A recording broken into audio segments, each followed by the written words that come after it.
은퇴. 들으면 참 고요하고 평화로운 단어죠. 하지만 그 단어 뒤엔 낯선 침묵과 생각보다 긴 하루, 그리고 조용한 외로움이 숨어 있습니다. 서울 강서구에 사는 박인구 할아버지. 올해 70세입니다. 젊은 시절에는 쉬는 날 없이 일만 했습니다. 두 아이를 키우고 아내와 작은 전셋집에서 시작해 30년 가까이 공장에서 성실히 버텨냈습니다. 퇴직 후엔 생각했죠.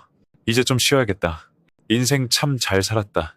하지만 쉼이라는 건 짧을 때 달콤하고 길어지면 허전한 법이었습니다. 하루가 너무 길었고 달력에 아무런 약속도 할 일도 없다는 게 자꾸 마음을 움츠리게 했습니다. 국민연금은 나왔지만 생각보다 생활비는 많았고 관리비, 고지서, 병원비, 손주 용돈까지 주고 나면 잔고는 금세 바닥을 드러냈습니다. 내가 이 나이에 무슨 일을 하겠나. 몇 번이나 속으로 중얼거렸습니다. 그래도 뭔가를 해봐야겠다고 생각했고 주변에 물어물어 청소 아르바이트, 마트 보조, 심지어 단기 일용직에도 지원해봤습니다. 하지만 나이 때문에 돌아온 대답은 대부분 이랬죠. 죄송합니다. 젊은 분 먼저 뽑을게요. 자존감이 무너졌습니다. 다시는 도전하지 않으리라 마음먹기도 했습니다. 그러던 어느 날 동네 복지관 앞 전단지 하나가 눈에 들어왔습니다. 노인 일자리 참여자 모집. 사실 큰 기대는 없었습니다. 그저 마지막이라는 마음으로 상담을 받아봤습니다. 그리고 얼마 후 초등학교 교통안전도우미로 선정됐다는 전화를 받았습니다. 그날 아내가 눈물 글썽이며 말했죠. 여보, 잘 됐네. 아침마다 나가는 모습 다시 보고 싶었어요.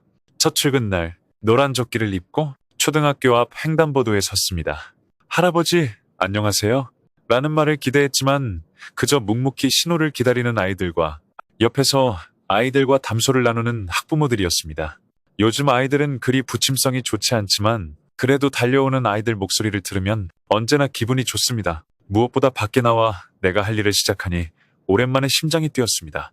그 순간 깨달았습니다.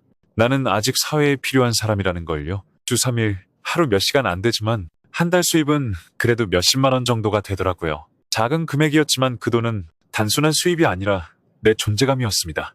덕분에 통장에 쌓이는 숫자는 숫자일 뿐 마음에 쌓이는 활력이 더 컸습니다. 물론 매일 아침 힘이 들지만 젊은 아이들에게 받는 에너지와 존재감만으로 엔돌핀이 도는 긍정적인 하루가 행복했습니다. 그 뒤로 자신감이 생겨 노인복지센터의 프로그램에도 참여했고 새로운 일자리 정보도 적극적으로 알아봤습니다.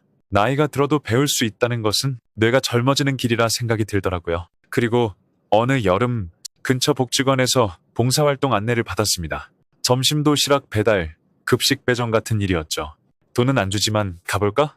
하는 마음으로 시작했습니다. 그런데 말이죠. 봉사하러 간 날엔 사람들과 눈을 마주치고 살아가는 얘기 나누는 그 시간이 정말 따뜻했습니다.